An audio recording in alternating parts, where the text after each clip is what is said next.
Hello, and welcome to Lesson 5, Chapter 4.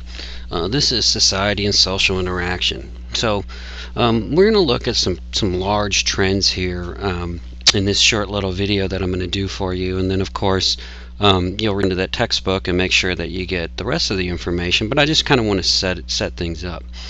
We've talked about society. Remember, a society was people who share a community and a culture. Now, I wanted to sort of show you or talk about how societies throughout the world have changed over time. So we're going to look at this transition that's occurred in our world. So this is kind of a historical look at it, so you have to go way back in history. But I just want to mention the kind of eras that existed.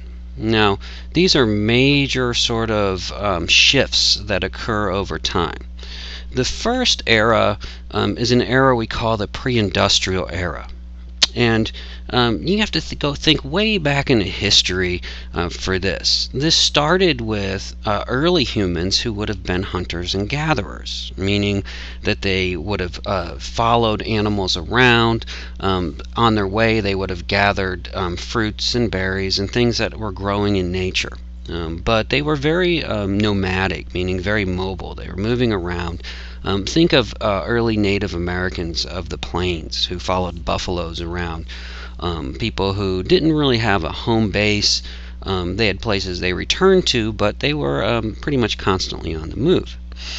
In this pre-industrial era, eventually, what developed are what we call pastoral societies. Pastoral societies are societies where they learn to tame animals. So instead of chasing or following animals around, they domesticate animals and start putting animals in cages. And so this is where you start to see herders, right? People who herd animals, sheep and goats, and of course other animals. From pastoral societies, we see many societies transition into horticultural and agricultural societies, which are essentially farming societies. So people realized that they could start planting food to produce a majority of their food needs. And so one of the big inventions, by the way, that really make this possible is something called the plow. This was at one point a new thing about 4,000, 5,000 years ago. The plow allowed people to cultivate a lot more land. It made people much more stable. And what I mean by stable is they could stay in one location. Eventually, though, some big inventions come along that lead to that next type of society, that next major era, which we call the industrial era. And of course, industry or industrial era means sort of factory era. This was made possible by the controlling of energy or power. Specifically, first it started with water power, so they used to use water to run these factories. Eventually it turned to steam power, and of course now we have gas and engines and all of the sort of electricity that comes from this. But this is what happened in the industrial era. And so instead of people primarily being farmers, people move into factories, people start moving to cities, and they're working in these things. Now you can imagine that that's a huge change from people who were living this lifestyle right here, right? I mean, this is a huge sort of cultural shift. People living out in the open and growing all of their crops, etc., to moving to places like cities where you have these factories. So as society shifts, so does the types of culture that we have. Then eventually, with another invention comes the last era, or arguably, I would say it's the last era because certainly there's more to come. We just can't imagine what they are, but sort of the era that we're in now. And this era is the post-industrial era, which just means after industry. Now, that's not to say there aren't any factories. Of course, we still have factories left. But most people don't work in factories anymore. The post-industrial era is an era that's focused on information. So we call it an information economy or service economy. And so in this post-industrial era, what becomes more and more important is information and education. As you can imagine, perhaps the invention that leads to this is the invention of computer technology. And this is what makes information even more important. So we see these transitions from these huge eras, from our pre-industrial era to the industrial era, and then eventually into the post-industrial era.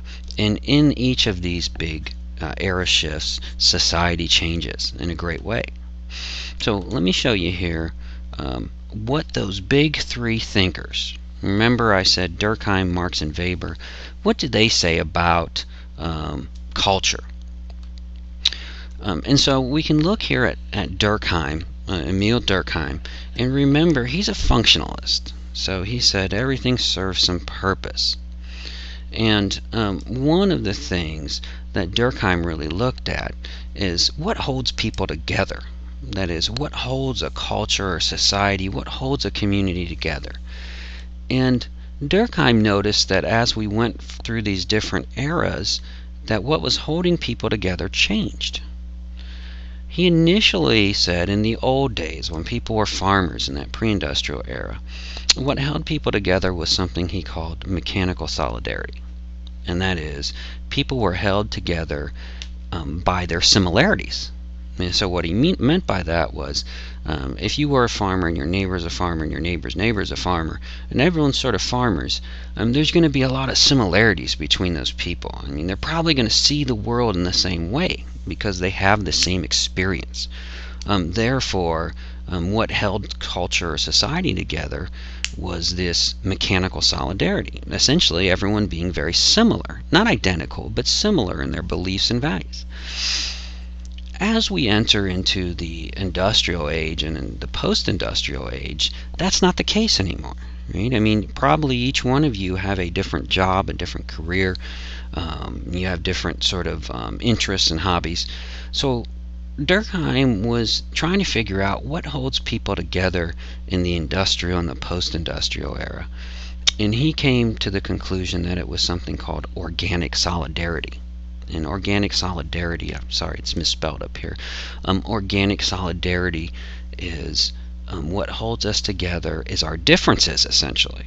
And what he meant is that we all do different things, but we all need each other. So, unlike the farmer of old days who could basically provide for all of their needs, they could grow food, they can make clothes, we need people who do things that we don't do.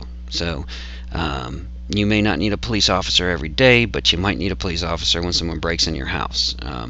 You may not need a doctor every day, you may not be a doctor, but you need one when you get sick. And so he said what holds society together is our differences. Now, just as a note, Durkheim said mechanical solidarity was going to be stronger because if people are just very similar to each other, then they're going to definitely be on the same page. But now it's a different type of thing that holds us together. So there's Durkheim. Durkheim also talks about anomie, which is a sense of normlessness, a sense of loss.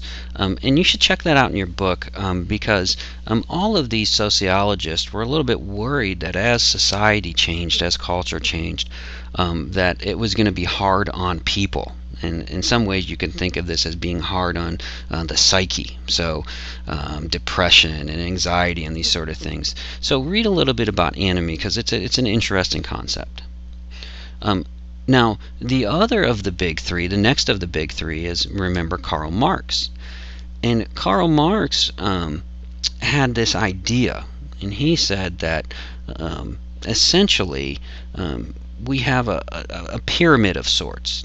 And at the very bottom of this pyramid is what he calls the base. And he said the most important thing of any society, what makes its culture, what makes the society look the way it does, is its economy.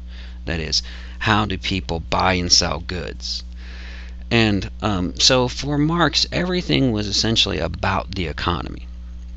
Now, the economy is what leads to what he called the superstructure, which is culture and all that sort of stuff.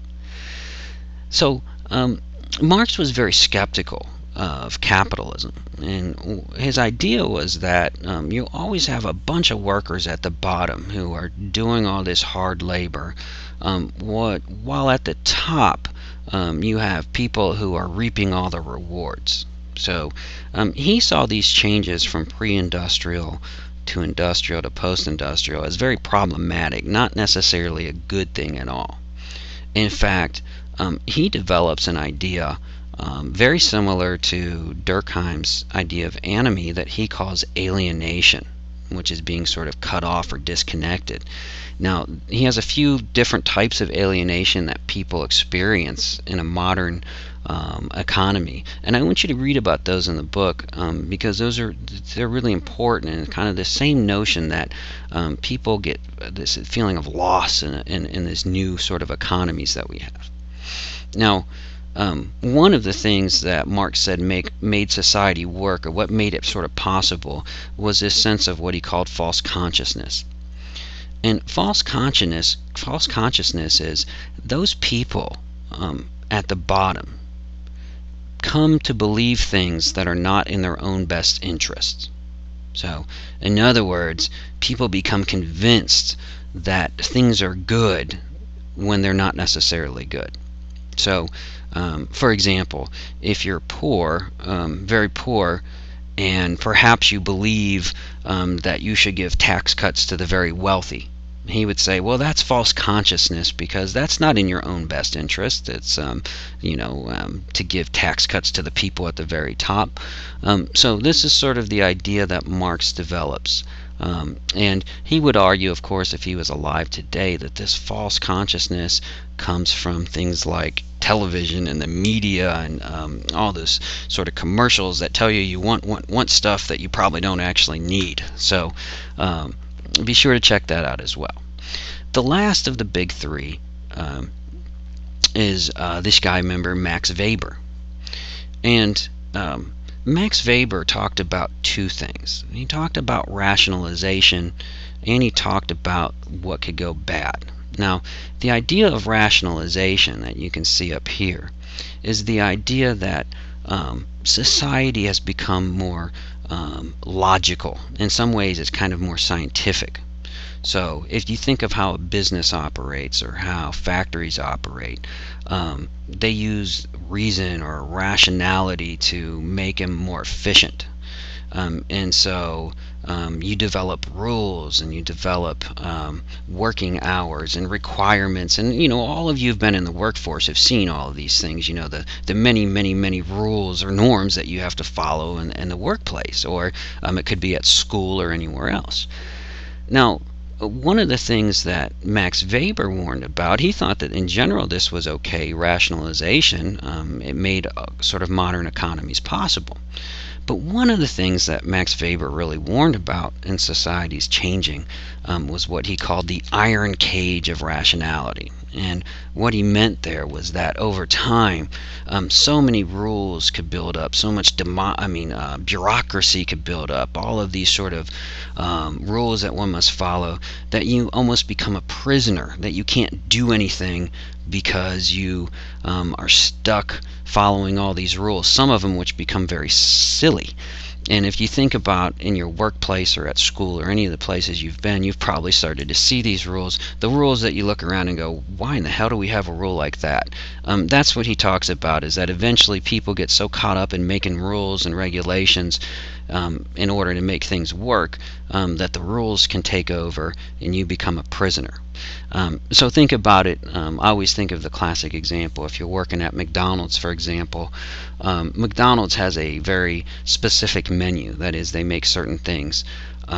If you've got a new idea for a burger, McDonald's isn't going to want to see it. At least they're not going to want you to start going out there and try to sell it at their McDonald's, right? I mean, they want you to do things their way.